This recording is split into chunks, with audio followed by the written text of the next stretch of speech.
तो हम लोग कल एसेक्सुअल रिप्रोडक्शन के बारे में पढ़े थे, मतलब रिवीजन किए थे। आज हम लोग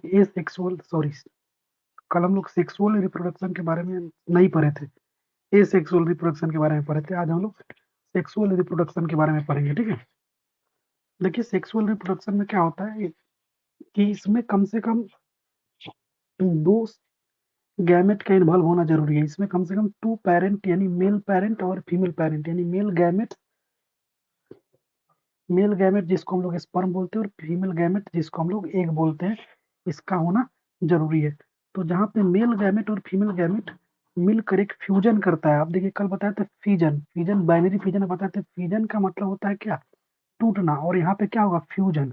यहाँ पे मेल गैमेट और फीमेल गैमेट फ्यूजन करेगा यानी मिलेगा, तब जाके कोई एक नया सा बेबी जन्म होगा। तो उसको हम लोग सेक्सुअल रिप्रोडक्शन बोलते हैं, ठीक है। तो ये देखिए, ये मेल का स्पर्म है और ये फीमेल का एग है। और ये मेल का स्पर्म जो है फीमेल के एग में जाकर इंटर करेगा तो जाइगोट का फॉर्मेशन होगा। अब ये जाइगोट का फॉर्मेशन से एम्ब्रॉय बनेगा, फिर एम्ब्रॉय से फोएटस बनेगा, फिर फोएटस से बेबी बनेगा। इस तरीके के रिप्रोडक्शन को हम लोग क्या बोलते हैं, सेक्सुअल रिप्रोडक्शन बोलते हैं। अब हम लोग सेक्सुअल रिप्रोडक्शन को और डिटेल में पढ़ेंगे, लेकिन उसके पहले हम लोग प्लांट में पढ़ लेते हैं कि प्लांट में सेक्सुअल रिप्रोडक्शन कैसे होता है। तो प्लांट जो होता है, प्लांट में भी सेक्सुअल रिप्रोडक्शन जो होता है उसमें दो तरीके के होते हैं। प्लांट में जो होते हैं, ये आपको स्टिग्मा बोला जाता है। इसको, ये जो आपको दिख रहा है ये टेस्टाइल होता है, और ये जो होता है ओवरी होता है। और इन तीनों को मिला देंगे तो इसको हम लोग बोलते हैं पिस्टिल। और ये होता है एंथर। और एंथर के नीचे होते हैं फिलामेंट। फिर ये प्लांट में और भी जब पार्ट होते हैं उसको पेटल्स बोलते हैं, और नीचे वाला को सेपल्स बोलते हैं। इसमें एंथर से जो है पोलन ग्रोन जो है स्टिग्मा के अंदर जाता है, क्योंकि एंथर जो होता है वो मेल कंसिडर किया जाता है, और ये इसको हम लोग स्टिग्मा को फीमेल कंसिडर करते हैं।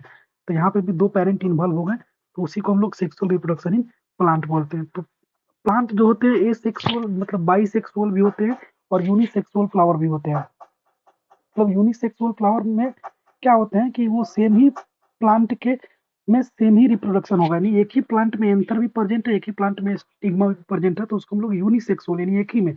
और बाइसेक्सुअल मतलब एक इस स्टिग्मा में दूसरे प्लांट का एंथर का जो सीट से आकर इसमें जाएगा, तब जाकर रिप्रोडक्शन होगा, तो उसे हम लोग बाइसेक्सुअल भी बोलते हैं। तो ये सब बात याद रखिएगा। तो प्लांट में जो पार्ट होते हैं उसको हम लोग स्टेमेन बोलते हैं। स्टेमेन का क्या काम है, स्टेमेन का काम जो है, स्टेमेन जो है एक मेल पार्ट होता है फ्लावर का, जिसको रिस्पॉन्सिबल होता है रिप्रोडक्शन के लिए।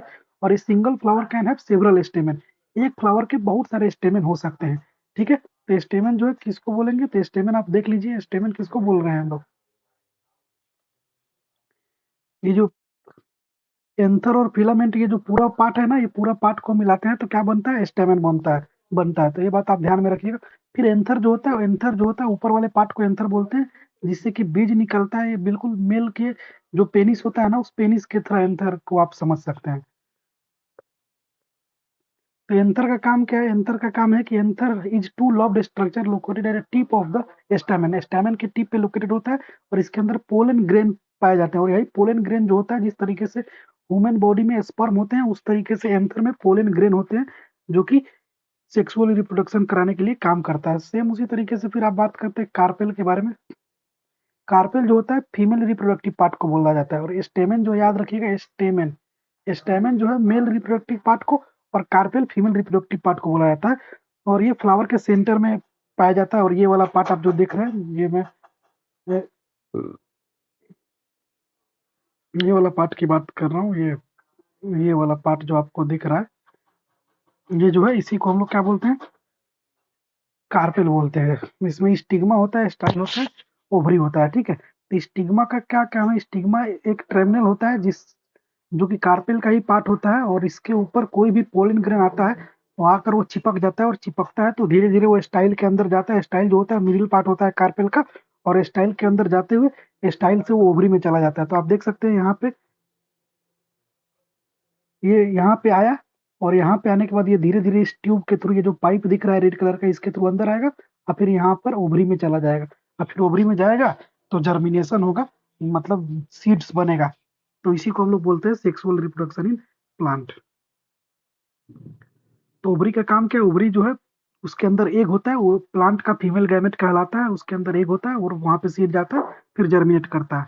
तो ये कैसे होता है, ऐसा क्या कारण है, ये कैसे होता है? तो ये होता है पोलिनेशन के थ्रू। पोलिनेशन जो होता है दो तरीके से होता है, एक होता है सेल्फ पोलिनेशन, एक होता है क्रॉस पोलिनेशन। तो पोलिनेशन जिस तरीके से ह्यूमन और वुमेन बोल रहे हैं, मेन और वुमेन के बीच में सेक्स होता है ना, उसी तरीके से प्लांट में पोलिनेशन होता है। तो बस पोलिनेशन और सेक्स में कोई अंतर नहीं है। सेक्स जो है वो वुमेन के लिए यूज होता है, पोलिनेशन जो होता है प्लांट के लिए यूज होता है। तो बस पोलिनेशन मतलब पोलन ग्रेन का ट्रांसफर होना। Transfer of pollen grain from the anther to stamen is to the stigma of flower, उसको हम लोग पोलिनेशन बोलते हैं। तो बस ये प्लांट के लिए एक अलग टर्म दे दिया साइंटिस्ट, और कुछ नहीं। एक होता है सेल्फ पोलिनेशन, एक होता है क्रॉस पोलिनेशन।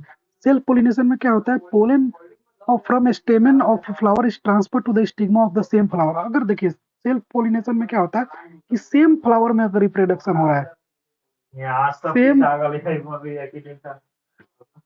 सेम फ्लावर में क्या हो रहा है, पोलिनेशन हो रहा है। ये मतलब सेम फ्लावर के ही स्टिग्मा में, सेम फ्लावर के ही एंथर से क्या हो रहा है, बीज का ट्रांसफर हो रहा है, पोलिनेशन हो रहा है। तो उसको हम लोग सेल्फ पोलिनेशन बोलते हैं। सेल्फ मतलब सेम ही सेम फ्लावर के बीच में। और क्रॉस पोलिनेशन होता है जिसमें, क्रॉस पोलिनेशन में क्या होता है, एक फ्लावर का स्टिमन दूसरे फ्लावर के अंदर जाता है। जैसे यहाँ पे देखिए, यहाँ से ये दूसरे में ट्रांसफर हुआ है। ट्रांसफर होने का बहुत सारा एजेंट होता है, जैसे बर्ड हो गया, हवा हो गया, कोई कोई एनिमल्स हो गया, बहुत सारा कारण हो सकता है। तो उसको हम लोग क्रॉस पोलिनेशन बोलते हैं। समझ में भी आ रहा है, सभी खाली सुन रहा है?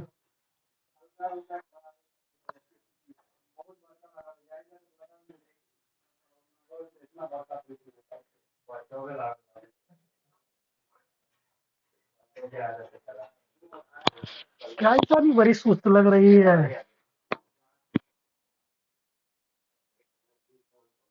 ओ माय गॉड, इतना हम जुल्म करते हैं नहीं। सॉरी। लेकिन आप जितना स्ट्रगल कर रही है उतना ही स्ट्रगल हम भी कर रहे हैं। क्या समझे? कोई बात नहीं, पढ़िए। पढ़ना जरूरी है, जिंदगी में पढ़िएगा तो कामयाब हो जाइएगा। इधर देखिए, सेल्फ पोलिनेशन समझ में आ गया, क्रॉस पोलिनेशन समझ में आ गया। फिर हम बात करते हैं फर्टिलाइजेशन के बारे में। देखिए फर्टिलाइजेशन, फर्टिलाइजेशन का मतलब होता है कि following pollination fertilization occur in a plant involving the fusion of male germ cell with female gamete to forming zygote। यानी जब मेल गैमेट और फीमेल गैमेट के बीच में मिलन हो जाता है, दोनों मिल लेता है एक दूसरे के साथ, और उससे कोई तीसरा बनने का प्रक्रिया स्टार्ट हो जाता है, तो उसी को हम लोग बोलते हैं फर्टिलाइजेशन। ठीक है, उसी को हम लोग क्या बोलते हैं, फर्टिलाइजेशन बोलते हैं। फर्टिलाइजेशन में, प्लांट के फर्टिलाइजेशन में सिस्टिग्मा पोलन जो है, फीमेल स्पर्म सेल जो है ओवरी के अंदर जाता है पोलन ट्यूब के थ्रू, और पोलन ग्रेन जो है ट्रेवल करता है स्टाइल से ट्रेवल करते हुए वो ओवरी में पहुंचता है। और उसके बाद क्या होता है, जाइगोट का फॉर्मेशन होता है, और जाइगोट का फॉर्मेशन होने के बाद इम्ब्रोय बनता है, इम्ब्रोय से फिर सीड बन जाता है। तो इन सारे प्रोसेस को हम लोग क्या बोलते हैं, फर्टिलाइजेशन बोलते हैं। ठीक है, फर्टिलाइजेशन का मतलब कि मेल और फीमेल के गैमेट्स का आपस में मिल जाना, और मिलने के बाद कोई तीसरा का निर्माण होने का पहला स्टेप फुलफिल हो जाना, उसको हम लोग बोल देते हैं कि फर्टिलाइज हो गया। जिस ठीक है, तो फर्टिलाइजेशन का मतलब वही होता है। ठीक है, हाँ बोलिए। हाँ, गैमेट जो है सेल को बोला जाता है, इसे मेल गैमेट, फीमेल गैमेट। यानी गैमेट का मतलब एक प्रकार का सेल, जो कि सेक्सुअल सेल जो होता है ना, उसको गैमेट नाम दे दिया जाता है। ठीक है, क्रोमोजोम्स भी आप बोल सकते हैं। देखिए, जब भी फर्टिलाइजेशन हो जाता है, तो फर्टिलाइजेशन हो गया यानी पहला स्टेप हो गया बच्चा पैदा होने का, मीन्स सीड्स पैदा होने का। तो ओवरी जो है धीरे धीरे बड़ा होने लगता है। ओवरी जो है धीरे धीरे क्या होने लगता है, इस तरीके से, पहले इतना पतला था, मतलब पहले इस तरीके से पतला था, सॉरी ये फिगर सही नहीं बनी, पहले इस तरीके से ओवरी जो था पतला था।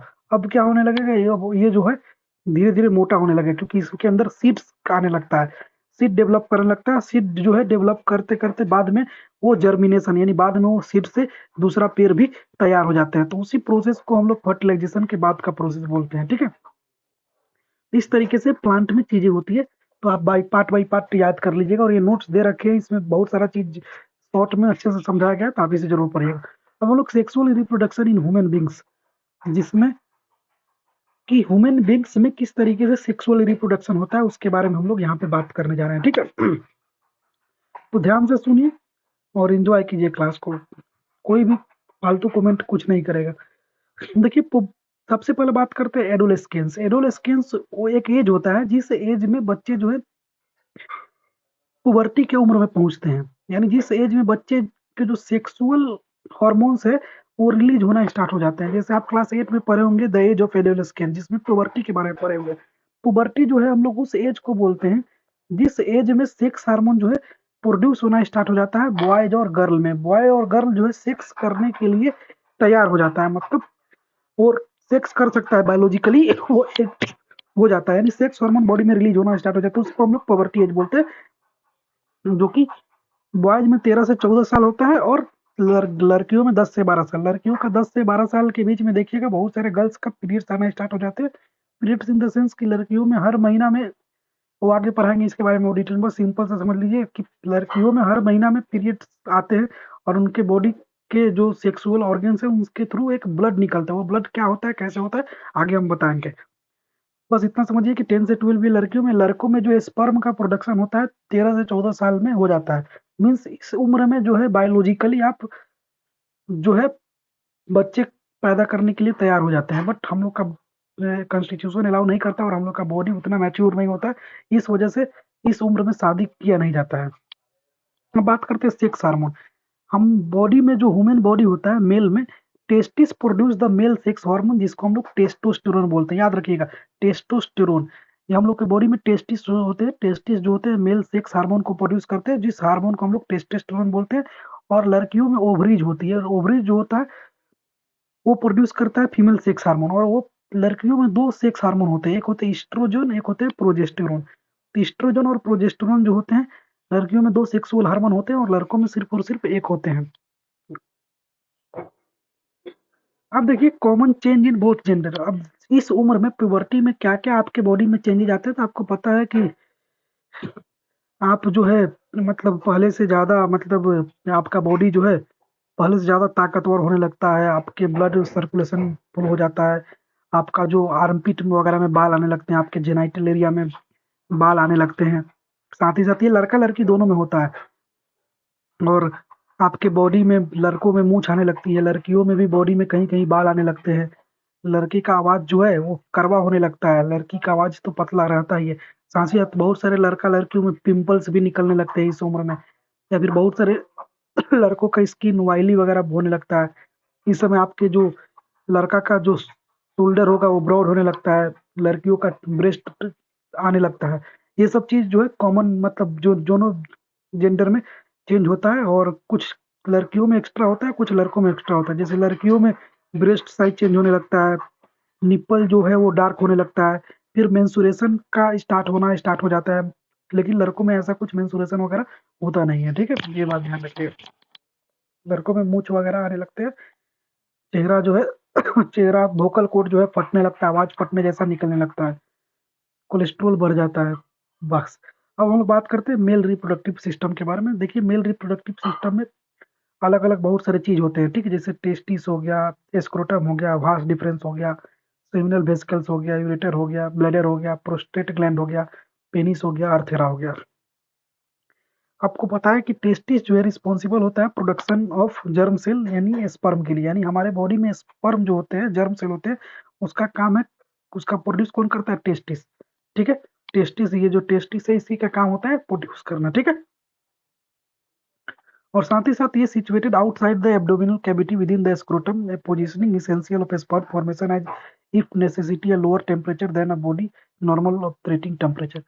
और इसमें हमेशा स्पर्म जो है प्रोड्यूस होते रहता है, स्पर्म प्रोड्यूस होना कभी खत्म नहीं होता है। मतलब आप अगर लगभग 60 साल की उम्र तक लड़कों में स्पर्म का प्रोडक्शन होते रहता है, ये कभी खत्म नहीं होता है। और ये हमारे बॉडी के बाहर होता है। और ये एक स्क्रोटम, स्क्रोटम जो होता है एक झोला जैसा आकार होगा, थैला जैसा, इसी थैला के अंदर ये टेस्टिस पाया जाता है। और ये टेस्टिस जो है स्पर्म को प्रोड्यूस करने का काम करता है। ये हमारे बॉडी के बाहर निकला हुआ पार्ट होता है, क्योंकि इसमें हवा लगना चाहिए, अदरवाइज इसका टेम्परेचर बहुत ज्यादा हाई हो जाएगा, ठीक है। तो इसी वजह से ईश्वर ने हम इस तरीके से इसको एक बाहर थैला में बनाया है, ताकि इसमें एम्पल अमाउंट ऑफ एयर मिलते रहे। टेस्टिस का काम आपको बता दिए, मेन टेस्टिस का काम। अब सबका काम बताते हैं। टेस्टिस जो है किस चीज को प्रोड्यूस करता है, टेस्टिस जो है आपका स्पर्म का प्रोड्यूस करता है। स्पर्म जो होता है एक स्मॉल इंटेटिज होता है, वो दिखने में कुछ इस तरीके से होता है। इसको हम लोग हेड बोलते हैं, इसको टेल बोलते हैं और इसको मिडिल पार्ट बोलते हैं। हालांकि जैसे ये जो केवल ये वाला पार्ट है ना, हेड पार्ट ही जो जो है अंडे के अंदर जाता है। इसे औरत का जो एग होती है वो इस तरीके से होता है, और ये स्पर्म जो इस तरीके से आता है और इसमें इंटर करता है। तो ये इसके पीछे जो टेल होता है ना, ये टेल जो है इसको मूव करने के लिए हेल्प करता है। लेकिन जैसे ही ये स्पर्म अंदर जाता है तो ये टेल कट कर बाहर निकल जाता है। टेल का यूज कोई नहीं होता, मेन यूज होता है इसे साम आगे वाला पार्ट का, हेड का। तो ये बात याद रखिएगा, ठीक है।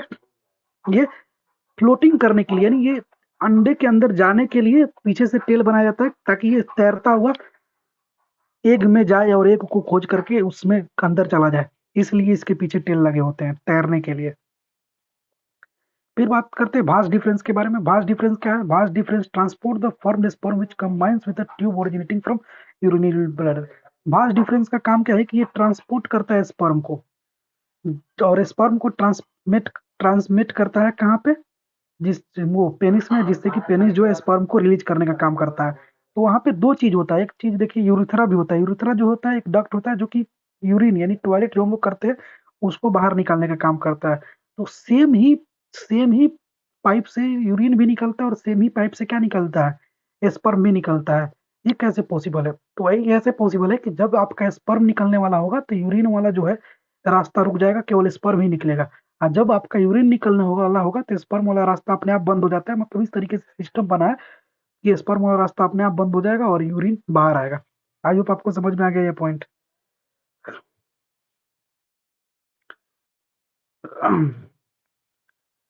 इसको कोई दिक्कत है? सब लोग को समझ में आ रहा है? एक बार थम दीजिए सब लोग। रेहान भाग गया, और समर भी भाग गया। हाँ, समर है। चलिए, now let me show a video. एक वीडियो दिखाते हैं कि किस तरीके से स्पर्म और यूरेथ्रा जो है एक ही टनल से आता है, ताकि आपको और क्लियर हो जाए, क्योंकि ये चीज बहुत लोगों को समझ में नहीं आती है। तो एनिमेशन के थ्रू आपको समझ में आएगा। तुमको बड़ा जल्दी है देखने का, क्या बात? चुपचाप रहो वरना पीट देंगे।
वीडियो देख रखे थे, खोज कर वो मिल रहा है।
एक्चुअल में वो वीडियो जिसको खोज रहे हैं वो मिल नहीं पा रहा, ठीक है, तो हम आपको बाद में कभी भेज देंगे, मिलेगा तो ठीक है, वरना टाइम वेस्ट हो जाएगा। समझ गए ना, इतना जो पढ़ा है अभी तक।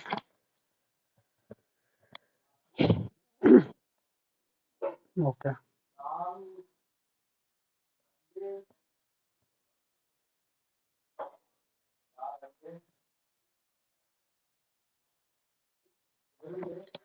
तो अब हम लोग बात करने जा रहे हैं prostate gland and seminal vesicle के बारे में।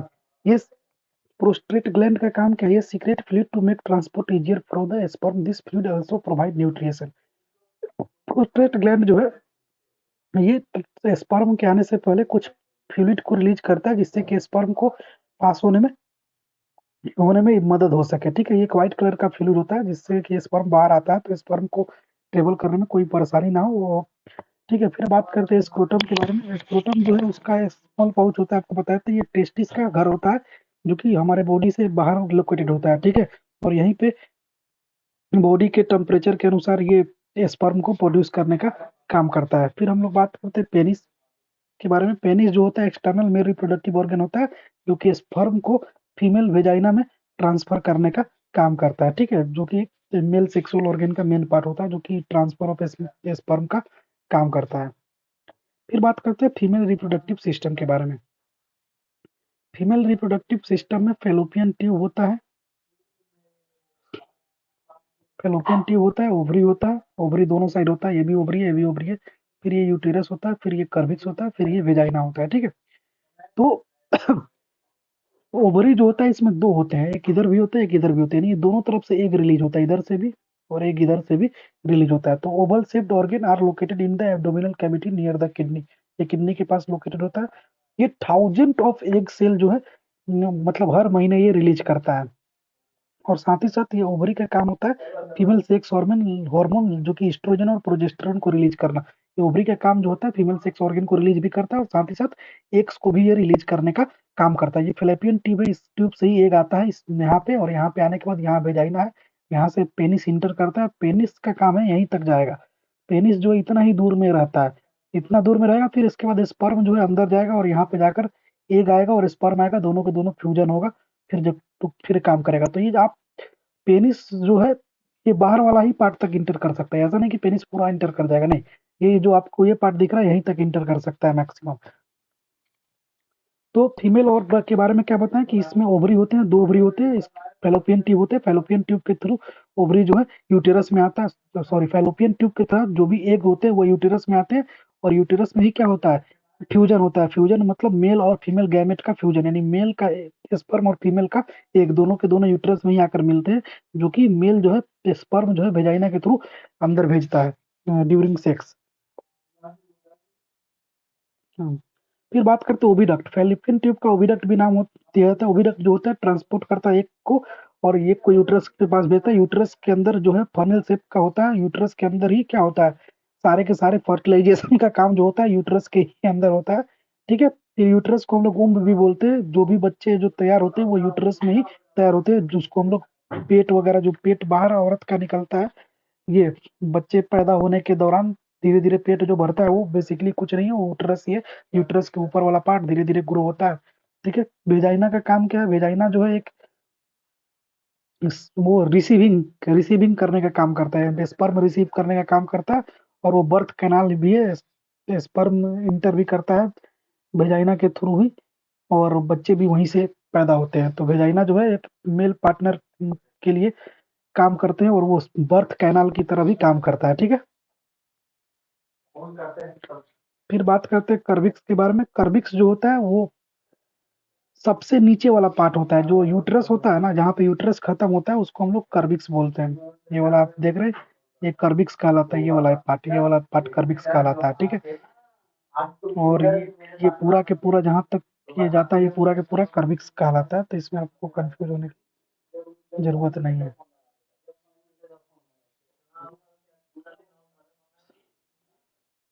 फर्टिलाइजेशन और सेक्सुअल रिप्रोडक्शन इन एनिमल, तो सेम है, sperm and oven, sperm and sperm and oven production. तो मेल पेरेंट प्रोड्यूस स्पर्म और फीमेल पेरेंट प्रोड्यूस ओवम, यानी मेल बॉडी जो है स्पर्म प्रोड्यूस करता है, फीमेल बॉडी ओवम, ओवम को हम लोग एग भी बोलते हैं। फर्टिलाइजेशन प्रोसेस कब होता है, during copulation sperm enter the ovum. Copulation का मतलब होता है सेक्स, ड्यूरिंग सेक्स स्पर्म जो है ओवम के अंदर इंटर करता है। फिर ओवम के अंदर जब इंटर करेगा तो फर्टिलाइजेशन होगा, फर्टिलाइजेशन से फर्स्ट सेल जिसको हम लोग जाइगोट बोलते हैं, जाइगोट का फॉर्मेशन होता है। फिर जाइगोट के फॉर्मेशन के बाद जाइगोट जो है बहुत सारा डिवीजन में जाता है, जैसे जाइगोट एक सेल बना, अब ये सेल, फिर इसके सेल बनने के बाद क्या होता है, सेल डिवीजन होता है। क्या होता है, सेल डिवीजन होता है। ठीक है, इसके बाद क्या होता है, सेल डिवीजन होता है, और सेल डिवीजन है, सेल टूट टूट कर बनता है, और सेल डिवीजन होता है तो बनता है इम्ब्रोय। इम्ब्रोय जो है एक छोटा सा इस तरीके से वो एक बच्चे का टुकड़ा बनता है, फिर उसके बाद इससे फोएटस बनता है, फिर बेबी बनता है। ठीक है, तो इम्ब्रोय फॉर्मेशन हो गया। फिर implantation, the embryo embeds itself into a soft and thick lining of the uterus, this process is known as implantation. और फिर प्लेसेंटा डेवलप करता है डिस्क बिटवीन यूट्रिन वाला and embryo, and the placenta form of finger like projection called villi toward the embryo. Child development फिर उसके बाद होता है, फिर चाइल्ड बर्थ का प्रोसेस होता है, फिर अनफर्टिलाइज एग जो होता है वो बाहर आ जाता है मेंस्ट्रुएशन के फॉर्म में। अब देखिए, अब ये आपको जो इम्प्लांटेशन और प्लेसेंटा जो है अलग बात हो गया। जैसे अगर मेल सेक्स सेल और फीमेल सेक्स सेल दोनों मिल गए तब एम्ब्रोय का फॉर्मेशन होगा। ठीक है, अगर मेल सेक्स और फीमेल सेक्स नहीं मिला, जैसे मान लीजिए लड़की के अंदर हम क्या किए, मतलब सेक्स नहीं किए, अब सेक्स नहीं किए तो क्या होगा, इम्प्लांटेशन होगा, यानी जो एक्स आएगा वो एक्स जो है मतलब जो जो यूट्रस होता है उसके वाल पे इस तरीके से जम जाएगा, और जम जाने के बाद वहां पे एक प्लासेंटा तरीके से डेवलप कर जाएगा, और डेवलप करने के बाद क्या होगा, वही जब अगर फर्टिलाइजेशन नहीं होगा तो वो एग जो है वहां पे वेट करते रहेगा, वेट करते रहेगा, वेट करते रहेगा। अगर उसको कोई स्पर्म नहीं मिला तो वो 1 महीने बाद वो क्या हो जाता है, मतलब 14 दिन तक तो वो रहता है, फिर उसके बाद 14 दिन के बाद वो खराब होना स्टार्ट हो जाता है। खराब हो जाएगा तो 28वें दिन क्या होता है, 4 से 5 दिन तक जो है फीमेल के बॉडी से वो ब्लड के फॉर्म में बाहर निकल जाता है। अगर फर्टिलाइजेशन हो गया तो फर्टिलाइजेशन होगा तो फिर चाइल्ड डेवलपमेंट होगा, एम्ब्रॉय के बाद फिर चाइल्ड का बर्थ प्रोसेस होगा। ठीक है, कोई दिक्कत।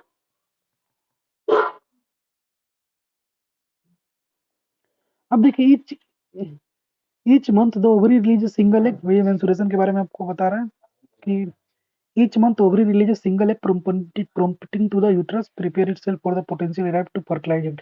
हर महीने जो एग्स जो है ये स्पर्म को खोजते हुए बाहर निकलती है ओवरी से, आकर यूट्रस में इंतजार करती है।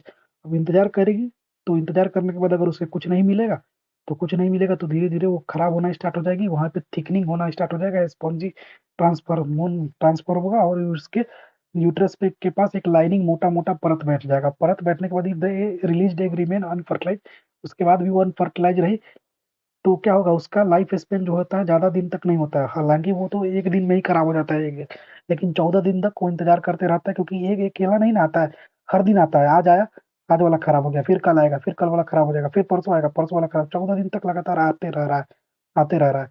फिर 14 दिन के बाद वो फिर सारे के सारे एक एक एक करके खराब होता जाएगा, खराब होता जाएगा, इंतजार में बेचारा मर गया, मर गया, उसको कुछ नहीं मिला, कुछ नहीं मिला, तो फिर वो 28वां दिन जो है वो वेजाइना में ब्लड के साथ कंबाइन हो जाता है, और उसमें म्यूकस वगैरह जो है मोटे मोटे परत बन जाते हैं, फिर वो बाहर निकल जाता है हमारे बॉडी से। और इसी प्रोसेस को हम लोग मेंस्ट्रुएशन बोलते हैं। और ये लगभग किसी में 2 डेज होता है, किसी में 8 डेज होता है, 2 से 3 डेज, किसी लड़की में 4 डेज, किसी में 5 डेज।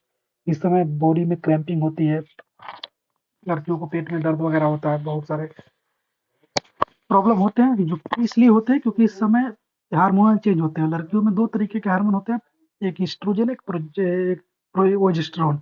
ये दोनों हार्मोन के कारण उस समय जब भी लड़की का पीरियड्स आता है, तब उसका दिमाग चिड़चिड़ा रहेगा, उसको कुछ कुछ खाने का मन करेगा, बाहर का चटपटा चीज, उसका दिमाग कभी गुस्सा कभी खुश, इस तरीके से होता रहेगा। तो फ्यूचर में कभी आप शादी ब्याह कीजिएगा, आपकी वाइफ का पीरियड्स का टाइम हो, तो उससे लड़िएगा झगड़िएगा मत, नहीं तो फिर तलाक हो जाएगा। इसीलिए पढ़िए ताकि आप एक दूसरे को समझ सके। ठीक है, तो इसको और डिटेल में समझाया जा सकता है, लेकिन आप लोग सब जानते ही हैं, बस रिवीजन क्लास है तो क्या समझाएं। हाँ भाई, पढ़ा देना। ये बर्थ कंट्रोल जो है, हेल्थ कंसिक्वेंसेस ऑन अनप्रिपेयर्ड। जैसे अब पहले के जमाने में क्या होता था कि 12-13 साल में लड़की सब ब्याह कर दिया था, लड़का सब भी 12-13-14 साल में ब्याह कर लेता था। उस समय क्या होता था कि बच्चे तो सेक्स कर लेंगे, सेक्स करना है तो सबको आनंदित लगता है, सबको मजा आता है, तो मजा आ गया। लेकिन आपका जो लड़की है 13 साल की, 14 साल की, वो बच्चा पैदा नहीं कर सकती है, तो उसके बॉडी में बच्चा पैदा करने के लिए बहुत सारा एनर्जी चाहिए, लेकिन एक 12-13-14 साल की लड़की खुद बच्ची है तो क्या बच्चा पैदा करेगी। तो इस वजह से सरकार ने कानून बना दिया, 21 साल या 18 साल का उम्र होना चाहिए लड़कियों का। तो बर्थ कंट्रोल करने के लिए सबसे पहला बात है कि हम लोग को फैमिली प्लानिंग करना चाहिए। क्योंकि बर्थ कंट्रोल, जैसे मान लीजिए हम लगातार बच्चे पैदा नहीं कर सकते हैं, जैसे 1 साल हुआ, फिर 1 साल के बाद अगला साल भी, अगला साल भी, इस तरीके से तो मशीन थोड़ी ना है लड़की। तो हम लोग को हेल्थ कंसिक्वेंस करना चाहिए, क्योंकि एक बर्थ के बाद कम से कम आपको 4 से 5 साल वेट करना चाहिए दूसरे बेबी के बारे में सोचने के लिए। कम से कम 4 से 5 साल, इसके बीच में अगर आप कर देते हैं 1 साल के बाद, तुरंत 1 साल बाद और, तो लड़की का बॉडी पूरी तरीके से खराब हो जाएगा, तो वुमेन का जो हेल्थ होता है उस पर इम्पेक्ट पड़ता है। साथ ही साथ हम लोग कंट्रासेप्शन मेथड यूज कर सकते हैं। जैसे हम लोग कंट्रासेप्शन में आपका जो क्या होता है कि, वो कैसे समझाया।